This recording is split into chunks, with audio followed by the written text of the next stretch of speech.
अभी कौन सा डेकेड आ रहा है 2020s का, बहुत कुछ हिलने वाला है। एआई आ रहा है, ब्लॉकचेन आ रहा है, एनएफटीज आ रहे हैं, क्रिप्टो आ चुका है। अब क्या होने वाला है यार? दूसरा प्रोफेशनल रेवोल्यूशन, ब्लॉकचेन का revolution. But it has a lot of potential, and I should say that I'm not, and I apologize for taking a long time, but there certainly is a lot to say. In general, I'm a supporter of Bitcoin and the idea of cryptocurrency in general. लेकिन at the same time मैं ये भी कहना चाहूंगा दोस्तों कि कुछ ऐसे यूज केसेस हैं जहां पर बिटकॉइंस ज्यादा बेहतर तरीके से काम करने लग रहे हैं हमारे ट्रेडिशनल तरीके।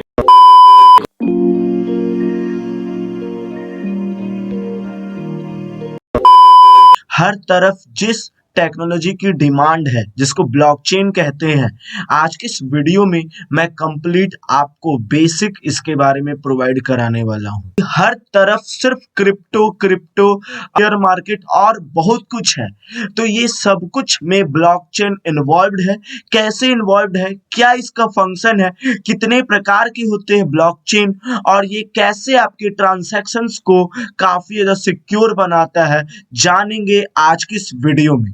तो इस वीडियो में आप सीखने क्या वाले हैं, तो सबसे पहला पॉइंट जो आप सीखेंगे यहां पर वो है इंट्रोडक्शन। इंट्रोडक्शन में आपको ब्लॉकचेन और इसके इवोल्यूशन के बारे में सब कुछ पता चलेगा। ब्लॉकचेन के एक ब्रीफ हिस्ट्री के बारे में बात करेंगे कि ये ब्लॉकचेन आखिर आया कैसे, इसको कौन डेवलप किया, क्या इसके पीछे मोटो था, ये सब कुछ हम लोग जानेंगे इस सेक्शन में। दूसरा सेक्शन में हम लोग देखेंगे कि ब्लॉकचेन कितने तरह के होते हैं। यहां पर उन सारी चीजों को डीपली एक्सप्लेन भी किया जाएगा कि आखिर ब्लॉकचेन होते कितने प्रकार के हैं, और आपको तीसरे पार्ट में पता चलेगा ब्लॉकचेन कैसे वर्क करता है, एक ब्रीफ एक्सप्लेनेशन मिलेगा जो कि बड़ा सिंपल है। चौथा सेक्शन में आपको बताया जाएगा इसका बेनिफिट क्या है, इसके फ्यूचर क्या है, इसके करियर क्या है, इसके स्कोप्स क्या है। एक्चुअली में ये जो चौथा एजेंडा है, मैं आपको सब कुछ टोटल एंटायर वीडियो के बीच बीच में भी बता सकता हूं, लेकिन वैसे हमारे वीडियो का ये 3 मेजर टॉपिक रहेगा। तो चलिए बिना देरी किए अब मैं यहां पर जल्दी से आपको ब्लॉकचेन के इवोल्यूशंस के बारे में बता देता हूं। तो ब्लॉकचेन का शुरुआत होता है 1991 में। कैसे शुरुआत होता है, एक साइंटिस्ट है जिसका नाम है स्टुअर्ट हैबर और डब्ल्यू स्कॉट स्टोनेटा। ये दो साइंटिस्ट है बेसिकली, इन्होंने एक कंप्यूटेशनली प्रैक्टिकल सॉल्यूशन, यानी कि किसी भी चीजों को अच्छे से कंप्यूट करने का यानी कैलकुलेट करने का एक प्रैक्टिकल सॉल्यूशन डेवलप किया था।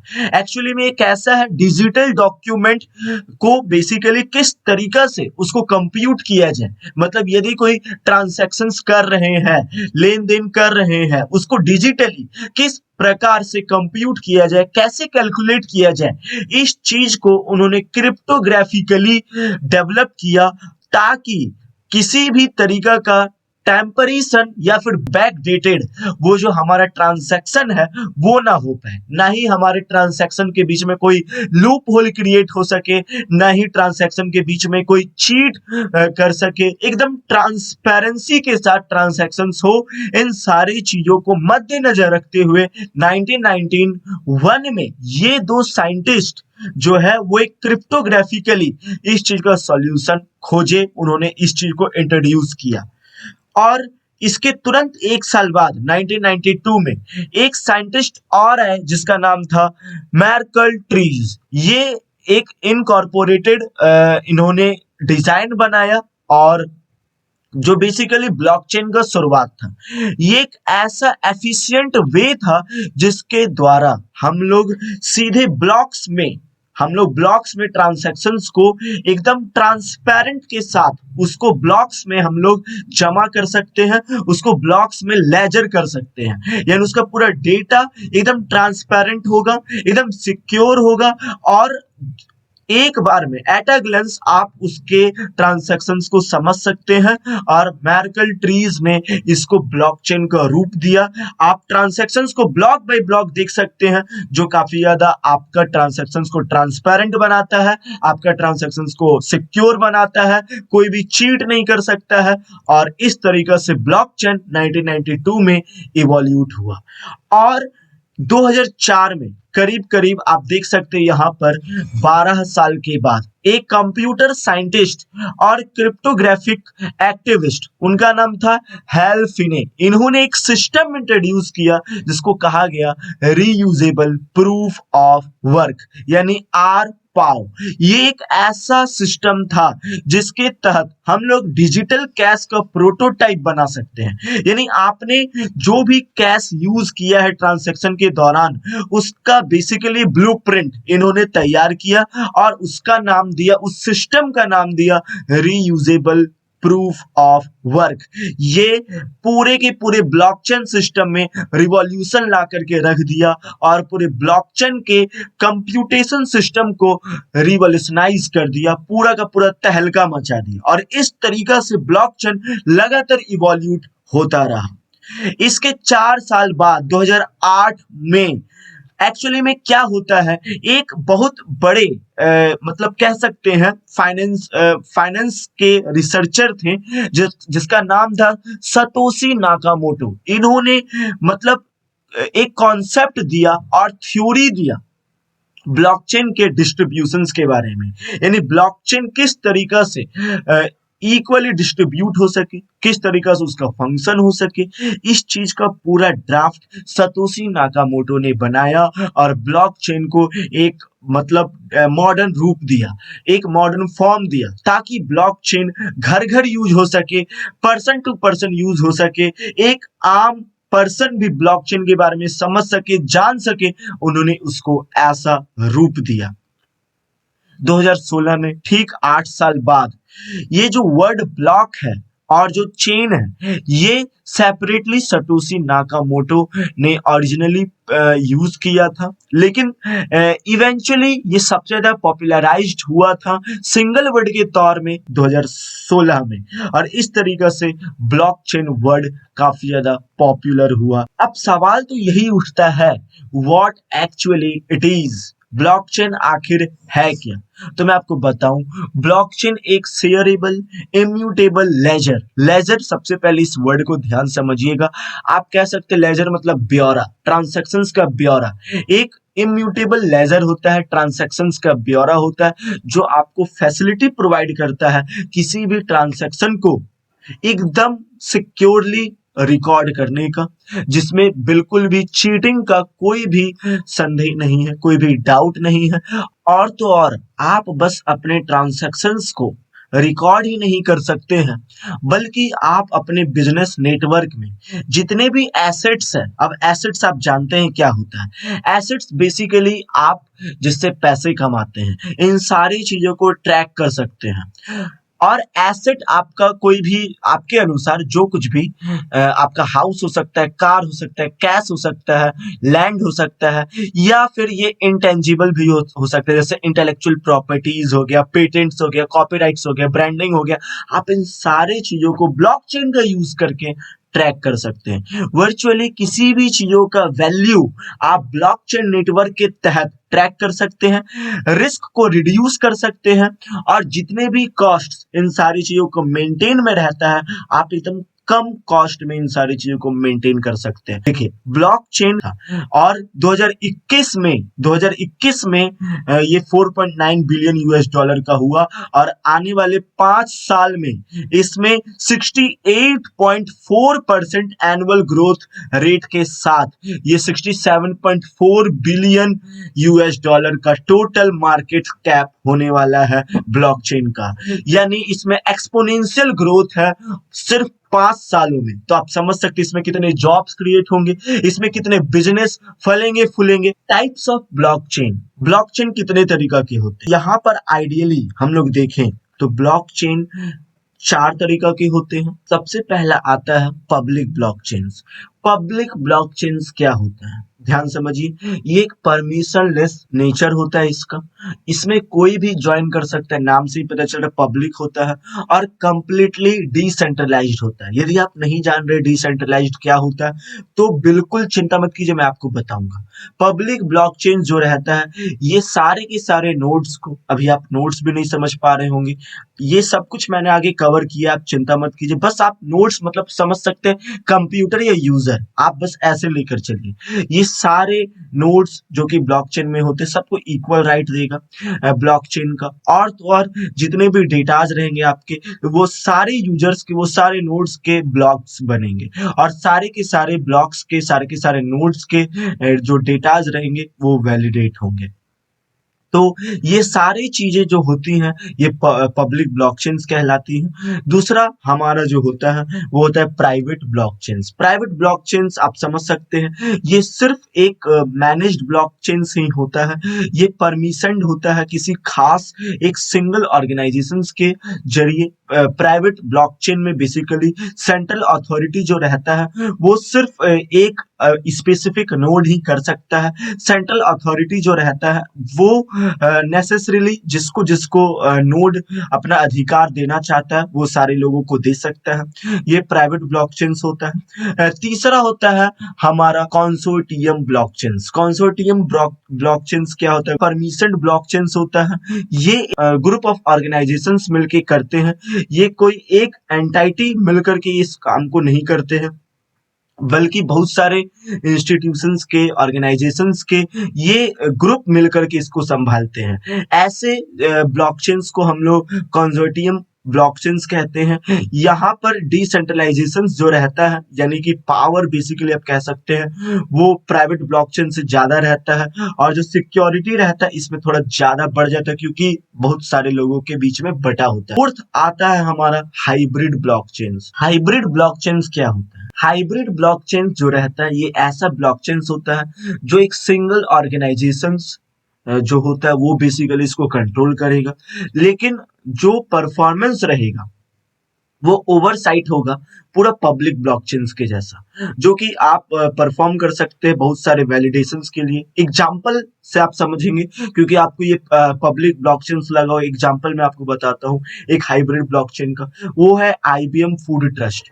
ये एक पब्लिक नहीं हाइब्रिड ब्लॉकचेन है जो कि डेवलप किया गया था पूरे के पूरे फूड सप्लाई चेन को अच्छे से इम्प्रूव करने के लिए।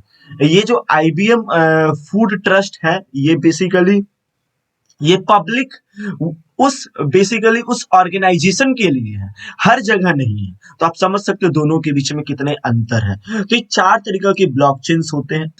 अब सवाल उठता ये है कि ये वर्क कैसे करता है, ब्लॉकचेन का वर्किंग। सबसे पहले मान लीजिए एक कंप्यूटर है, एक यूजर जो है वो एक ट्रांजैक्शंस का रिक्वेस्ट सेंड करता है। ये सबसे पहले जितने भी कंप्यूटर्स हैं, नोड्स हैं, उसमें ये बेसिकली रिक्वेस्ट जो रहेगा वो P2P नेटवर्क, मैं आपको बताऊंगा P2P नेटवर्क क्या होता है। इसमें बहुत सारे कंप्यूटर्स होते हैं, उन सारे जो आपका रिक्वेस्ट रहेगा वहां पर ब्रॉडकास्ट किया जाएगा, और यहाँ सभी चीजों को नोड्स कहा जाता है। उसके बाद आपका जितना भी ट्रांजैक्शंस रहेगा उसको वैलिडेट किया जाएगा कि सही है कि नहीं, नकली कहीं है कि नहीं। और ये जो ट्रांजैक्शंस रहता है ब्लॉकचेन में एक खास करेंसी के जरिए, वहां पर रेगुलर कैश में ट्रांजैक्शंस नहीं होते हैं। बेसिकली एक मतलब यहाँ की जो एक स्पेसिफिक कैश होते हैं या कि एक स्पेसिफिक करेंसी होते हैं जिसको यहाँ पर क्रिप्टो करेंसी कहा गया है, उसका यूज करके यहाँ पर ट्रांजैक्शंस किया जाता है। और फिर ट्रांजैक्शन जैसे ही होता है उसको कंप्लीट करके उसके ब्लॉक्स तैयार कर दिए जाते हैं। लेजर एक नए नए लेजर के फलस्वरूप एक नए नए ब्लॉक्स तैयार किए जाते हैं, और इस तरीके से आपके ट्रांजैक्शंस कंप्लीट होते हैं। तो बस इतना बेसिक सा ही काम होता है ब्लॉकचेन्स का, और इसका नेटवर्क इतना ज्यादा सिक्योर रहता है कि यहाँ पर चीटिंग का कोई भी मतलब संभावना ही नहीं है। और तो और ये काफी फास्ट रहता है इसका ट्रांजैक्शंस। और तो और बहुत लोग ये सोचते होंगे कि ब्लॉकचेन से बड़े बड़े ट्रांजैक्शन ही हो सकते, लेकिन ऐसा नहीं है। ब्लॉकचेन्स पॉइंट्स में भी आते हैं, और ये इससे छोटे मोटे ट्रांजैक्शन से लेके बड़े बड़े ट्रांजैक्शंस भी, जैसे बड़े बड़े कंपनीज के पास लिक्विड बड़े बड़े कंपनी जो रहते हैं उसको ट्रांजैक्शंस करने के लिए ये पूरी सिस्टम का दरकार पड़ता है। आप समझेंगे जैसे जैसे ये आगे बढ़ेंगे। अब सबसे पहले तो ब्लॉकचेन्स में कितने कितने कंपोनेंट होते हैं। MIT टेक्नोलॉजी रिव्यू के अनुसार जितना भी ब्लॉकचेन का यूजिंग का पॉइंट है वो ये है कि किसी भी लोगों को ट्रांजैक्शंस में ट्रस्ट नहीं है। कि हमारा ट्रांजैक्शन ट्रस्टवर्दी नहीं है, कोई और चीट कर सकता है। बस इसी चीजों को सिक्योर बनाने के लिए एक नया टेक्नोलॉजी बनाया गया जिसका नाम है ब्लॉकचेन टेक्नोलॉजी।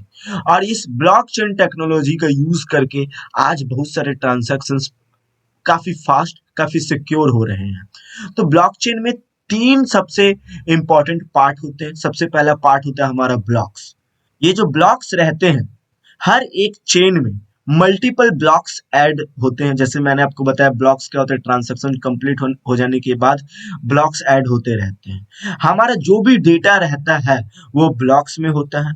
एक 32 बिट होल नंबर जिसको हम लोग नॉन्स कहते हैं, ये जो नॉन्स रहता है रैंडमली जनरेट होता है जब एक ब्लॉक क्रिएट होता है। और जब ये जनरेट होता है और तो एक हेडर हैश क्रिएट करता है, ब्लॉक हेडर हैश क्रिएट करता है। आपको ध्यान से समझना होगा ये सारी चीजें। ये जो हैश होता है ये 256 बिट नंबर रहता है। सेकंड कंपोनेंट रहता है हमारा माइनर्स का। माइनर्स जो रहते हैं वो नए नए ब्लॉक्स क्रिएट करते हैं, और जो भी मतलब ब्लॉक्स क्रिएट करते हैं, इन सारी प्रोसेस को माइनिंग कहा जाता है। यानी कि इस पूरे प्रोसेस में ब्लॉक क्रिएटिंग के प्रोसेस को माइनिंग कहा जाता है। और जो ब्लॉक्स क्रिएट करते हैं उसको माइनर्स कहा जाता है। ब्लॉकचेन में हर एक ब्लॉक जो रहता है उसका अपना एक यूनिक नॉन्स और एक हैश होता है। लेकिन रेफरेंस के लिए हैश जो रहता है वो प्रीवियस ब्लॉकचेन में यूज किया जाता है। और जो माइनिंग रहता है एक ब्लॉक का, एक इजी काम नहीं रहता है, ये बहुत बड़े चेन्स में होता है। और इसका जो माइनिंग रहता है ये काफी ज्यादा मतलब कॉम्प्लिकेटेड रहता है। लेकिन अब इन शॉर्ट यदि हम लोग सिर्फ बेसिक समझने वाले हैं तो ब्लॉक्स जो होता है हमारे डेटाज होते हैं, माइनर जो होते हैं हमारे डेटाज को क्रिएट करते हैं, और लास्टली आता है हमारा नोड्स। नोड्स जो रहता है एक इंपॉर्टेंट कॉन्सेप्ट रहता है ब्लॉकचेन टेक्नोलॉजी का, और ये हमारे डेटाज को डिसेंट्रलाइज्ड करता है। और सबसे इंपॉर्टेंट कॉन्सेप्ट है ब्लॉकचेन में डिसेंट्रलाइजेशन का। कोई भी एक कंप्यूटर या ऑर्गेनाइजेशन जो रहता है उसका अपना चेन नहीं रहता है। यही होता है डिसेंट्रलाइजेशन का मतलब। ये सारे के सारे जो भी राइट्स रहते हैं सभी लोगों में बटे रहते हैं, और सबके अपने अपने ब्लॉकचेन की कॉपी होते हैं, अपने अपने नेटवर्क होते हैं। एल्गोरिदमिकली ये सारे लोग अपने से अप्रूव कर सकते हैं नए नए ब्लॉक्स को, नए नए ब्लॉक्स को माइन कर सकते हैं। ये सभी लोगों के पास इक्वली राइट होते हैं, और इसी चीजों को डेटा डिसेंट्रलाइजेशन कहा जाता है। तो ये ब्लॉकचेन में 3 इंपॉर्टेंट कंपोनेंट होते हैं। ध्यान से इन सारी चीजों को समझने का जरूरत है। अब सबसे पहले तो ब्लॉकचेन का यूज कहाँ होता है, तो आपको तो मैंने तब से बताया ही है कि ब्लॉकचेन का यूज होता कहाँ है। वैसे यहाँ मैंने क्योंकि इसके बारे में बता दिया है तो मैं इस यूजेज का टॉपिक का नाम लेकर के और भी बहुत कुछ बताऊंगा, तो आप इसे घिसा हुआ टॉपिक समझकर स्किप मत कर दीजिएगा। मैं वही सारे टॉपिक्स को काफी ज्यादा इनहेंस करके नए नए डेटास के बारे में बताऊंगा, क्रिप्टो करेंसीज के बारे में बताऊंगा। तो सबसे पहला यूज जो होता है इसका ब्लॉकचेन का, सबसे वेल नोन यूज वो है क्रिप्टो करेंसीज में। क्रिप्टो करेंसीज का सबसे इंपॉर्टेंट यूज ब्लॉकचेन में ही होता है। ये एक बेसिकली आप कह सकते करेंसी होता है जिसका यूज करके हम लोग अपना ट्रांजैक्शंस करते हैं। सबसे पॉपुलर यदि हम लोग देखें क्रिप्टो करेंसी वो हमारा बिटकॉइन है। इसके अलावा बहुत सारे करेंसीज आ चुके हैं मार्केट में, इथेरियम हो गए, लाइट कॉइन हो गए, ये सारे कॉइन्स आ गए हैं ब्लॉकचेन के बारे में, और उसका टेक्नोलॉजी यूज करते हैं। इससे आप कुछ भी गुड्स एंड सर्विसेज खरीद सकते हैं, जैसे आप कैश वगैरह का यूज करके खरीदते हैं। क्रिप्टो का यूज करके आप कुछ भी अपने छोटे मोटे चीज से लेके बड़े बड़ी चीजों को भी खरीद सकते हैं। जो कैश रहता है उसमें तो कोई टेक्नोलॉजी इन्वॉल्व नहीं रहता है, आप दिए आपको सामान मिला। लेकिन ब्लॉकचेन क्योंकि ऑनलाइन रहता है, ऑनलाइन में लोग भरोसा नहीं करते, तो इसको सिक्योर बनाने के लिए लिए ज्यादा से ज्यादा टेक्नोलॉजी का यूज किया जाता है और ब्लॉकचेन इसी का नाम है। ब्लॉकचेन जो रहता है इन सारी चीजों को, इनके लेजर को काफी ज्यादा सिक्योर बनाता है। तो सबसे पहले तो क्रिप्टो करेंसी वर्क कैसे करता है मैं आपको ये भी बता देता हूँ। क्रिप्टो करेंसी मैंने आपको बताया डिजिटल करेंसी होता है, आप कह सकते हैं, और ये ब्लॉकचेन टेक्नोलॉजी का यूज करता है आपके सारे ट्रांजैक्शन को रिकॉर्ड करने के लिए। एक क्रिप्टो करेंसी जो होता है एक डिजिटल फॉर्म ऑफ कैश होता है, जिससे आप कुछ भी चीजों को खरीदते हैं तो आप इसके फॉर्म में पेमेंट करते हैं और ये आपके ट्रांजैक्शन को काफी ज्यादा सिक्योर बनाता है। और आज तक यदि हम लोग देखें तो करीब 67,000 से भी ज्यादा क्रिप्टो करेंसी इस पूरे वर्ल्ड में है और इसके पूरे मार्केट कैप को 1.6 ट्रिलियन यूएस डॉलर से भी ज्यादा बनाता है। और बिटकॉइन जो रहता है वो सबसे ज्यादा वैल्यू एक्वायर किया हुआ है। तो आप समझ सकते हैं कि इस ब्लॉकचेन में कितना सारा पैसा है। बावजूद इसके हम लोग इसके बारे में कुछ भी नहीं जानते हैं, लेकिन हम लोगों को जानना होगा, फ्यूचर रेडी बनना होगा। ये सारे जो भी टोकन्स यानी ये सारे चीजें करेंसीज ये इनक्रेडिबली काफी ज्यादा पॉपुलर हो रहे हैं पिछले कुछ सालों से। बिटकॉइन 60,000 यूएस डॉलर से भी ज्यादा का रेट चल रहा है इसका, आप समझ सकते हैं, यानी 42-43 लाख रुपीस से भी ज्यादा इसका रेट जा रहा है। अभी तो इसका रेट शायद बढ़ भी गया होगा, मैं प्रेजेंट के रेट के बारे में नहीं बात कर रहा, इसके सबसे ज्यादा one of the highest rate के बारे में मैं बात कर रहा हूँ। ब्लॉकचेन का जो सिक्योरिटी रहता है वो मतलब थेफ्ट को काफी ज्यादा हार्डर बना देता है। क्योंकि ये इसमें हर एक क्रिप्टो करेंसी, अब मैं आपको बता रहा हूँ कि क्रिप्टो करेंसी आखिर वर्क करता कैसे इसके सिक्योरिटी को बढ़ा देता है। तो देखिए हर एक क्रिप्टो करेंसी जो रहता है अपना एक इररेफ्यूटेबल आइडेंटिफाइबल नंबर रखता है जो कि उसके ओनर से अटैच रहता है, काइंड ऑफ पासवर्ड रखता है हर एक बिटकॉइन, जिसको क्रैक कर पाना एक मामूली सा एक मामूली सा ऐप का पासवर्ड को क्रैक कर पाना मुश्किल है। तो क्रिप्टो करेंसी में बहुत सारी टेक्नोलॉजी इन्वॉल्व है और उसमें एक बेसिकली आप कह सकते हैं पासवर्ड दे दिया जाता है ओनर को, और जब तक वो पासवर्ड मिलेगा नहीं तब तक वो क्रिप्टो करेंसी को, वो ट्रांजैक्शंस को कोई एक्सेस कर ही नहीं सकता है। तो इस तरीके से हमारा जो ट्रांजैक्शंस रहता है वो काफी ज्यादा सिक्योर बन जाता है। क्रिप्टो जो रहता है वो करेंसी को इंडिविजुअलाइज्ड होने से बचाता है, और तो और सेंट्रल बैंक्स जो कि ब्लॉकचेन टेक्नोलॉजी का यूज करते हैं, इसको आप कहीं भी वर्ल्ड के किसी भी कोने में आप इसको एक्सचेंज कर सकते हैं बिना किसी भी सेंट्रल बैंक्स के इंटरफेरेंस से। तो आप समझ सकते हैं यहाँ पर आप ट्रांजैक्शंस भी कर सकते हो वर्ल्ड के किसी भी लोगों के साथ।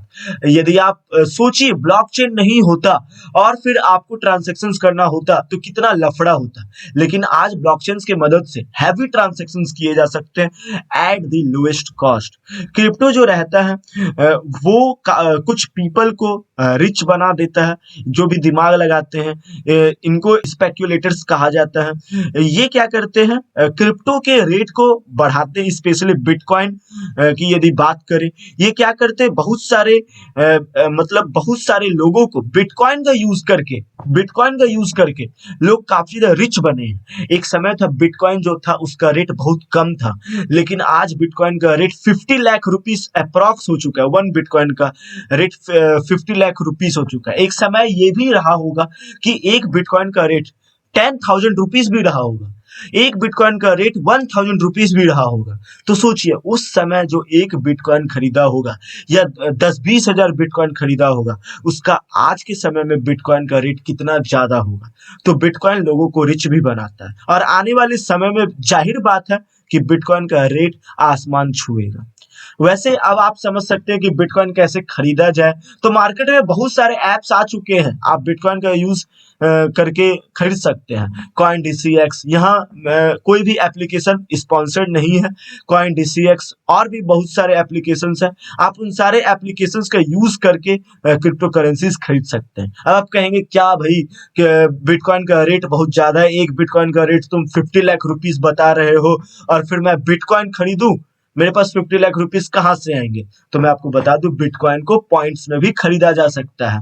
आप 0.000001 बिटकॉइन भी खरीद करके इन्वेस्ट कर सकते हो और उसको रेट के बढ़ने के इंतजार कर सकते हो। तो बिटकॉइन के बहुत सारे फायदे में से एक फायदा ये भी था, ज्यादा से ज्यादा लार्ज कॉर्पोरेशन जो रहता है वो आज ब्लॉकचेन का आइडिया को यूज किया है और डिजिटल करेंसी यूज कर रहे हैं। 2021 में टेस्ला सबसे ज्यादा मतलब क्रिप्टो करेंसी यूज कर रहा है और 1.5 बिलियन बिटकॉइन में इन्वेस्ट किया है, जो कि पूरे क्रिप्टो करेंसी को रिवॉल्यूशनाइज कर दिया है और पूरा का पूरा उसमें क्रांति ला दिया है। तो आप देख सकते हैं बिटकॉइन जो है एक समय ये था कि इसका रेट कितना कम था, 450 यूएस डॉलर के करीब था और आज देखिए बिटकॉइन का रेट 60,000 से भी ज्यादा इसका रेट बढ़ गया, 60,000 यूएस डॉलर से भी ज्यादा। तो इसका इवोल्यूशन काफी फास्ट हुआ है। इसका यूज बियॉन्ड बिटकॉइन इथेरियम में भी यूज हो रहा है। इथेरियम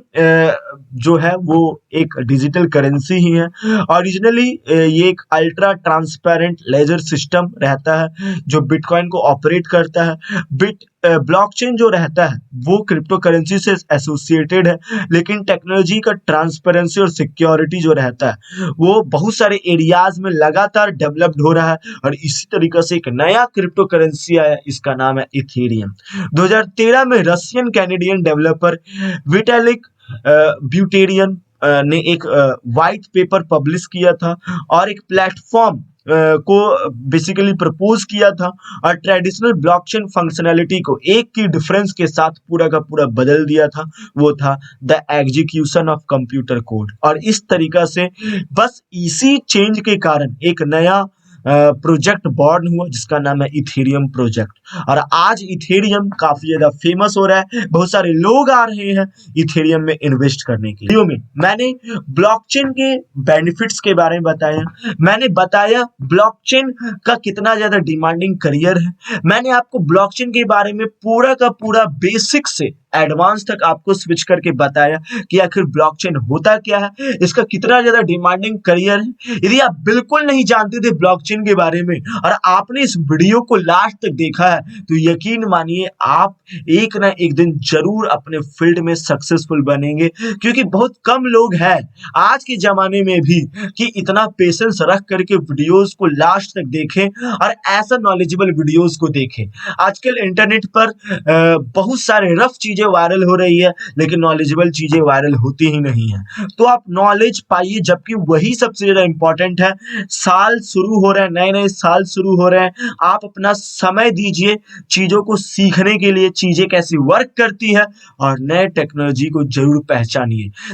देखिए जब तक आप नए टेक्नोलॉजी को नहीं पहचान पाएंगे, आने वाले समय के साथ नहीं चल पाएंगे, आप एक समय के बाद सबसे पीछे छूट जाएंगे। तो आपको टेक्नोलॉजी अपडेटेड होना होगा। आज जो भी कन्वेंशनल डिग्रीज है, जितने भी चीजें, आज उसकी कोई भी इंपॉर्टेंस नहीं रह गई है। नई नई चीजें आ रही है, समय बदल रहा है, जमाना बदल रहा है। आप भी बदलिए, चीजों को सीखिए। यदि आपने इस वीडियो से जरा भी कुछ सीखा है, जरा भी क्या ब्लॉकचेन के बारे में आपने सीखा है, तो make sure that you have subscribed our channel and in order to get updated from this channel and you want to get notification of wonderful contents whatever I will upload on this channel, so you have to do only one thing, that you have to subscribe and press the notification bell icon on, so that whenever I will upload some videos on my channel you can get the notification of all that videos। तो बस आज के लिए इतना ही। यदि आपको ये video अच्छा लगा है तो प्लीज चैनल को सब्सक्राइब कीजिएगा। Thanks for watching this video.